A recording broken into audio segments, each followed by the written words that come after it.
Once again, it's our Community Conversation Series. And those of you that have been joining us, you've been hearing from individuals in the community doing the work of the people, for the people, ensuring that their voices are heard. Today we have with us none other than an icon in this area and my good friend and big sister, Barbara Hamm, here as we celebrate 15 years of Another View. Once again, we want to thank you for joining us as you always do on this Sunday morning as we broadcast from the campus of the Norfolk State University, home of the Spartan Nation, from none other than WNSB, Hot 91, the soul of VA. Well, listen, we are in full swing. Universities have enrolled their students. They're here, same here on this campus at Norfolk State University. And we want to wish all of our students across the country a successful academic year as we gear up for you, for some to finish, for some to continue, and for others to start on your journey. As always, we couldn't do what we do without you, our supporters. You have truly blessed us to be supporters of us for half a decade now as we bring movers, shakers, and policymakers to you to discuss issues important to the community. So I'm going to delve right into it. This is one of my favorite series that we do here on Stay the Water, and that is our Community Conversation Series. Now, we're heavy politics, heavy policy, heavy world issues, and all things Commonwealth of Virginia impacting us here in Hampton Roads and in your community. Kitchen table talk. But one of the things that we like to do at this part of the year is talk with individuals and organizations who are doing the work of the people in the community on the ground. And we've had individuals from nonprofits here. We've had individuals from other organizations to talk about the work that they're doing. Today, we have with us joining us someone who is so dear to my heart and the person that gave me my start in radio, but none other than the icon from this area, my sister that I love so much, none other than the great Barbara Hamm. Barbara, how are you doing this Sunday morning? Man, I'm going to have to pass the plate to you, brother. How you doing, Eric? It is so good to talk with you on this Sunday morning. And, you know, it is just a great day because it is a day that the Lord has made, and so we will rejoice and be glad in him. Absolutely. I am so honored to be on this show. Now, I know I gave you your start and all that, but I am not that old.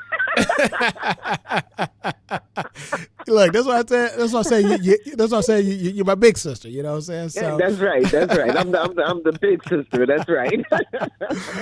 well, you know, Barbara. You know, when I think about it, you know, of the years that I've been doing this, and people ask me, you know, how'd you get your start? It always goes back to you and I having a conversation and you accepting. We were out to lunch and I said, I got an idea.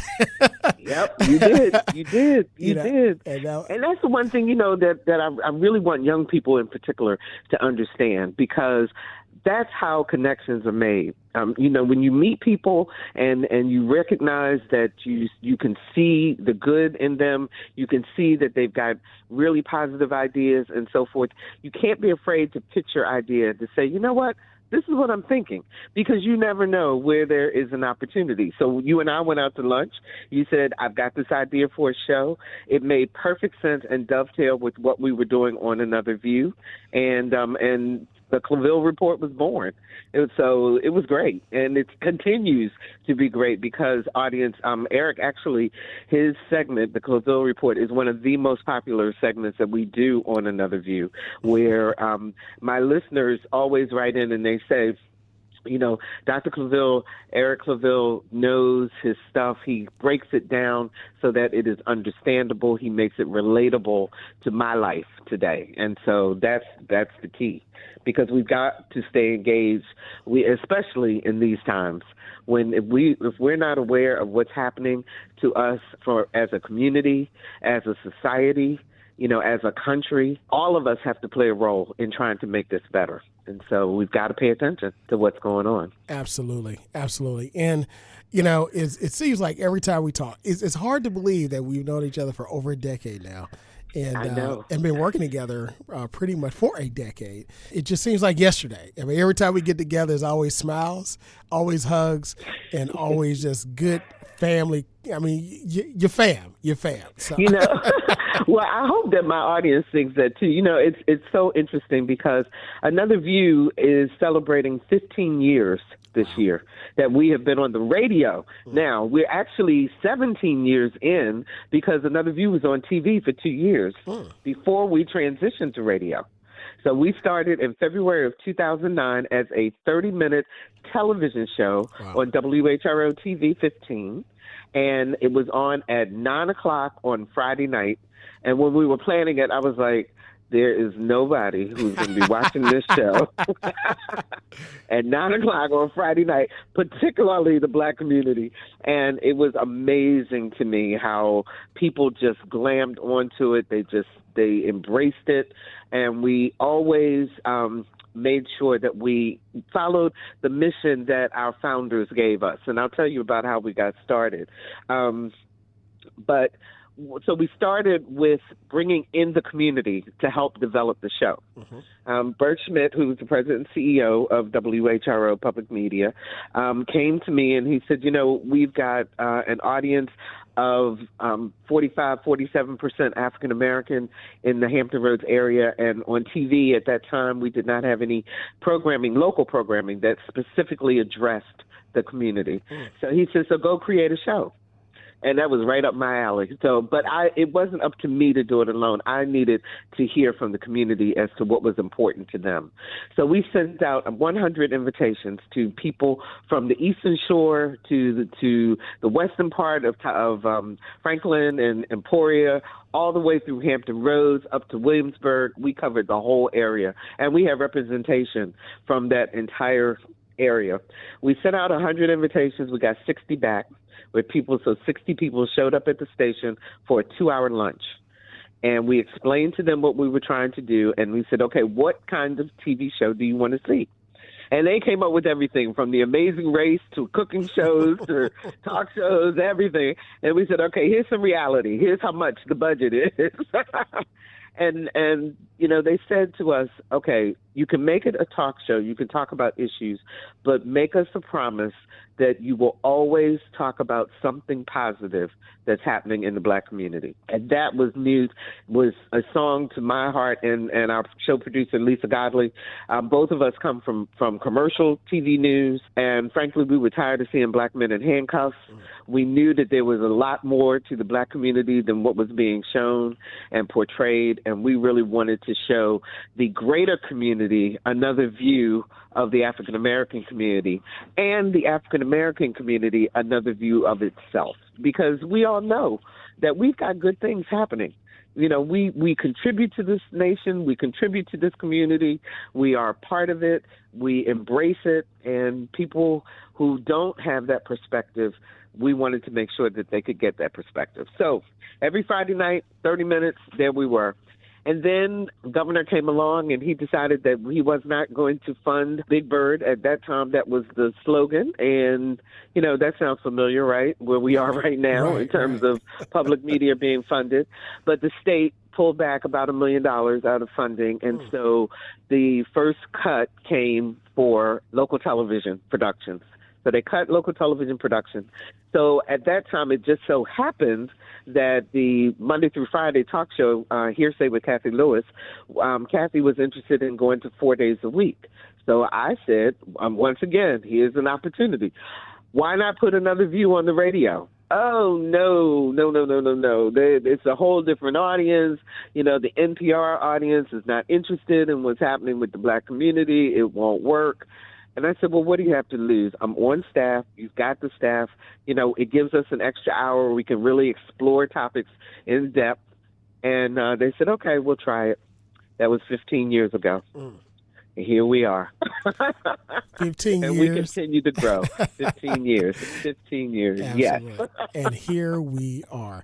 And of that 15 years, I think, well, we'll talk about the original crew, but of that 15 years, I think I've been participating for the last 10 years, last decade. At least. Yeah. At least the last 10 years. Yeah, absolutely. Wow. And we do the Claville Report we started out doing it every fourth or fifth Friday when we wanted on Fridays back then, of the month or whatever. And now we do it when it makes sense, because things are so complicated. And you take political issues and sociological issues and law issues and make them make sense. And we need that right now. And we have needed that over the years, because things are so fluid and so moving and coming at you, like a freight train. And it's like, okay, who can slow this down for us and make it make sense? And so that's what we do. We try to make sure that we're programming to the community, not only the bad stuff or the tough stuff that's going on, but we also, we have fun with the show too. We've got a show coming up. As a matter of fact, we had a show that aired this week where we talked about hair anxiety. I mean, we can cover a lot of different topics, because the Black community is not a monolith, as I keep telling people. We are interested in a lot of different things, and we flourish in a lot of different ways. And I just want people to feel good about who they are. Absolutely. And look, hair anxiety in the Black community is a real thing. Yes, it is. Like it's not just women that make hair appointments now. Just let it know. Exactly. Just can't let anybody cut this hair. Can't do it. That is very, very true. But absolutely. we've had some shows that have been so powerful. When Trayvon Martin was murdered, we started Race Let's Talk About It, which was our opportunity to go out into the community and actually hold conversations, because people were so hungry to talk about what was happening in our society and why, race was becoming such an issue in such a negative way and so forth. And so we took our conversations to the public across Hampton Roads, and those were very, very powerful conversations. And what's so interesting to me, Eric? This show, we make no bones about it. You hear it in our intro, discussing today's issues from an African American perspective. Right. But the majority of my audience is non-African American.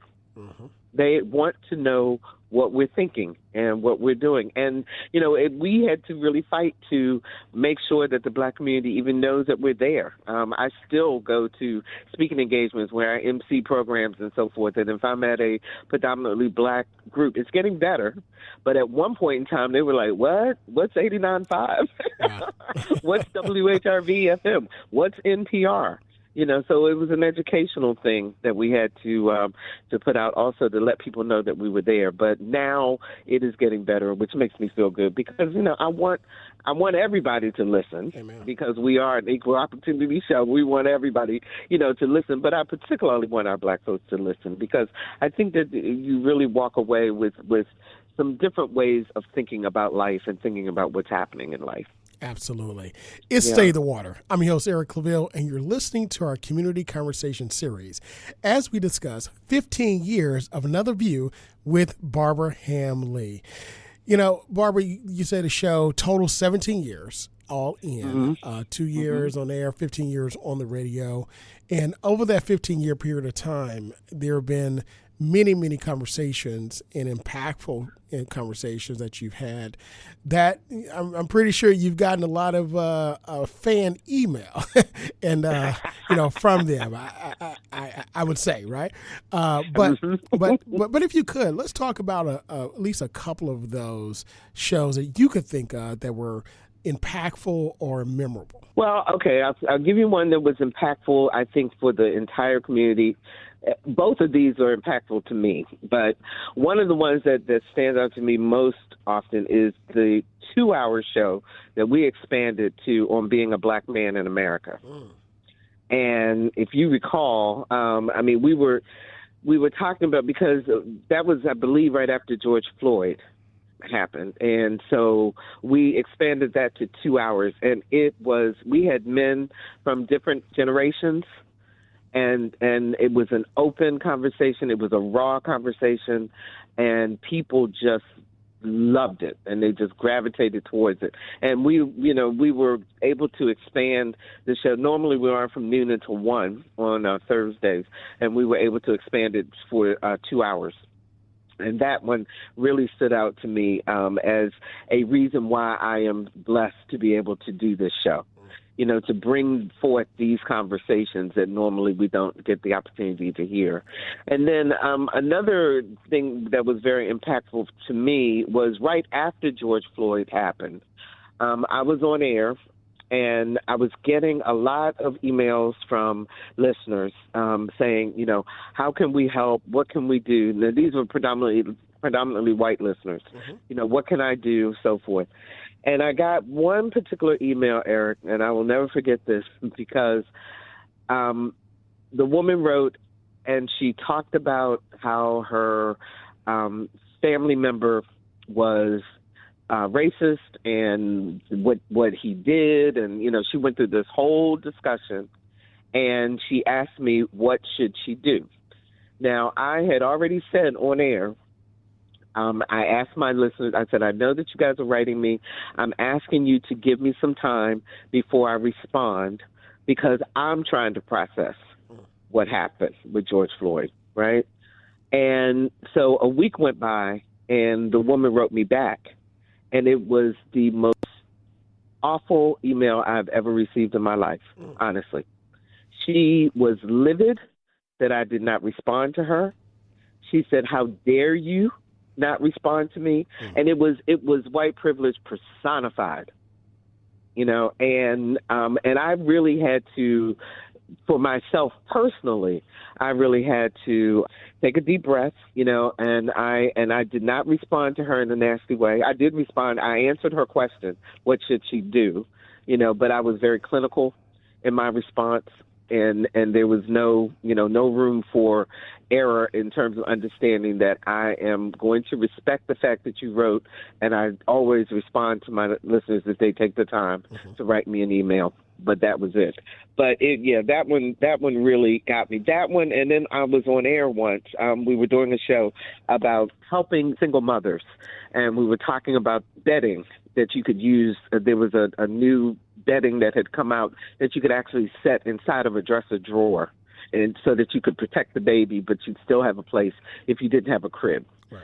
And this gentleman called in, and he said, the problem with you people is that you keep having all these illegitimate children. Okay. Well, I'm on the air. Right.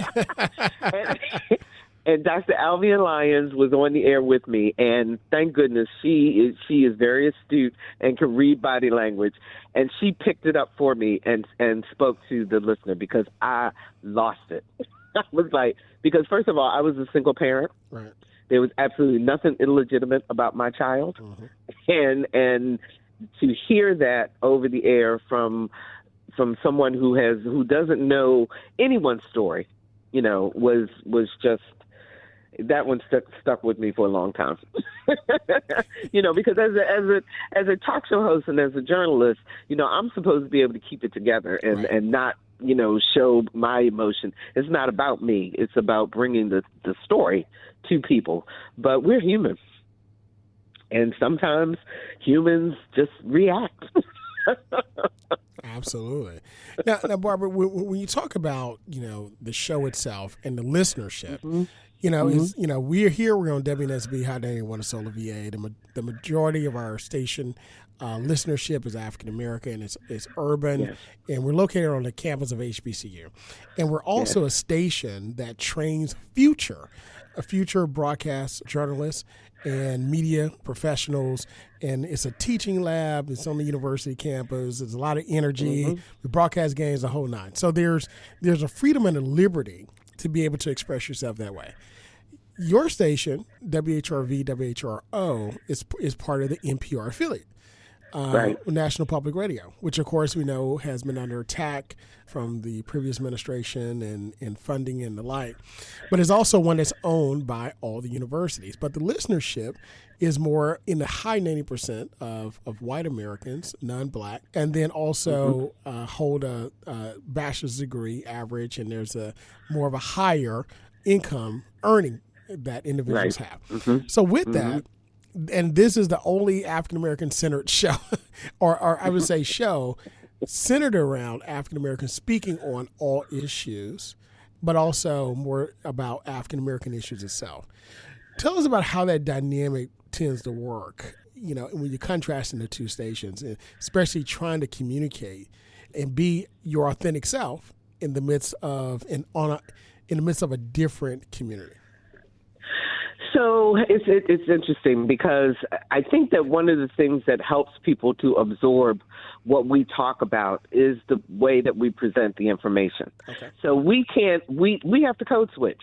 I'm just going to be perfectly honest about it. Okay, we can't come at people with anger and protest, although they can hear concern and a need for change. That's one thing, but we have to be very careful in terms of how we present things. So we focus on the facts. Okay. We focus on the experience, and we focus on solution in terms of how we do the show. And you do the same thing on your show there, by the way, talking about Norfolk State University being a lab and teaching tomorrow's journalists. So our producer, Lisa Godley, Yes. Norfolk State graduate. Absolutely. Our audio engineer, Victor Bowen, who is now a full engineer at WHRO, a Norfolk State graduate. Yes. We take interns from Norfolk State every semester. I mean, so we know the work that you're doing. Lisa and I both speak on campus a lot, and so we're there. You guys get a chance to it's interesting because I've had Black people in the community say to me, well, be careful how you talk about the XYZ topic because we don't need you to be airing our dirty laundry. So they, because they know a lot of white people are listening. My thing is, what is the topic that is most important that people are talking about at any given time, and how can we address it and help people to move to the next level towards solution for whatever, the issue is. So yeah, you walk a fine line. I may not be able to speak as freely as I may want to at times. Right. But I'm not. But at the same time, I'm not holding back on the information. As long as I can back something up with facts and make it factual, then you're gonna have to listen to it. And I've been told that I ask questions in such a way that people can digest the meaning without being offended. Yes. Sometimes though, you know what? Sometimes you can't help it. People are just going to be offended because the issue is just offensive. Yeah, exactly. But Barbara, but Barbara, that's what civil dialogue is about. We're not going to agree on everything, but you have a perspective, I have a perspective, the callers have a perspective, and you need that safe space where individuals can call in because. Listen, even while we're on the show together, we get some callers that yes we do. And you know what? And I tell people, I don't care how you want to express yourself as long as you are respectful. Yes. Now and people will tell you, I will cut you off if you are not respectful, because we can agree to disagree. As long as we're doing it respectfully. That's right. Because like you said, we're not a monolith. We're not all going to agree on everything. How boring would that be, right? Pretty boring. But, the fact that we are able to continue to do this, and I must say, this is our 15th year. Right now, there's no guarantee that there's going to be a 16th year. Because of the federal cuts to public media, or the unfunding of public media. Right. And so we don't know what's going to happen. Now, WHRO, which is owned by the 21 school divisions in the area, we are the only station to have that type of ownership in the country. And there was a campaign to raise money to make up for the, I think it was about $2.1 million that WHRO lost as a result of the Trump administration's defunding of public media. And so we've been able to make up that money, which will carry the which will carry us for the next 2 years. Before, federal funding was always 2 years in advance. So that will cover what we lost. But the question is what's going to happen knowing that there will be no more federal funding. Wow. So after those 2 years, then what? And so now they're looking, station management is looking at everything in terms of new ways to raise revenue as well as new ways to save on expenses. So we don't know what's going to happen. But I do know one thing. The more people will call and become a member of WHRO or whatever public media station is in their area, quite frankly, that the more it will help to make sure that programming like your show, like my show, like the Claville Report can continue on the air. Absolutely. Barbara, when we talk about the importance of your show, I mean, it really speaks to itself. But if you had to give a 60-second, 1-minute pitch of why Another View is important, what would it be? Another View is important because we want to explain to ourselves and to the greater community who we really are. And we want to talk about issues that are important to us, but we also want to give our perspective on issues that are important to everyone. The African American community has a very unique perspective and a unique experience of living in America. And understanding the only way that all of the races can understand each other is if we have dialogue and we interact with one another. So to me, this is my opportunity to help others to interact with the Black community. Absolutely. So in our final few moments, and again, when you and I get together is just, like I said. I know, we could talk for hours, right? Hours. And we have talked for hours. Yes, we have. And it's just all fam. It's a beautiful thing. And again, I'm extremely fortunate for God to put me around, just good people. And you, Lisa, Victor, everybody that Bert Schmidt over at the WHRV, WHRO, everyone, even from the greeter, I just feel at home the moment I walk through those glass doors. And so I'm very grateful and thankful and just thank God for you, your friendship, your love, your family, Maxie, everybody. Thank you. We love and appreciate you so much. Absolutely. So, I was going to say, we used to air on WNSB. And I'm hoping that we can rekindle that relationship at some point. All right. Well, she put it out there, Maynard Scales. I put it out there. There you go. Well, listen, we definitely going to talk about that. Absolutely. We would love to have you, and the community would love to have you as well. Well, listen, we're in our last minute. What is the future? What do you want the future to be of Another View? It's 15 years, but it's still fresh, still relevant, still needed. What is the future for Another View? Well, we are always looking for trying to figure out how we can even up our game even more. And one of the things that we want to do is to start being out in the public even more, because we love taking our show on the road. We went to Edenton, North Carolina, where they're still fighting 3 years later, still fighting to try to get the Confederate statue down in their town square, things of that nature. So that's probably what the future, one of the things in the future is that we will be taking the show out on the road more. We love to hear from listeners. If there's a topic that is just you really want to hear about, send us an email and let us know. It's just contact@anotherviewradio.org. And they can send us an email and we can try to get the show on the air. And I would love for the future to also be moving for more than 1 day a week. But, we'll see. Well, listen, as it says, speak it, believe it, and declare it. And God will bless it. Amen. Amen. Amen. Well, once again, Barbara, you are a true icon and a treasure, not just to this community and region, but really to the entire journalism community. And we thank you for all that you've done. And very soon, there's going to be a Barbara Hamm Lee celebration and appreciation, a gala to celebrate all your years that you've had. I'm speaking that into existence. I'm speaking that because we've got to have it for all that you've done. So, thank you, Eric, so much for having me on. I really appreciate it. And I want everybody to continue to listen to Eric, and you can also catch him on Another View. Absolutely. And to all of you, once again, thank you for joining us as you always do on this Sunday. Until next time, be good, be great, God bless, and we'll see you next week. Hi, I'm Carrie Washington, and you're listening to State of the Water with award-winning host Dr. Eric Claville.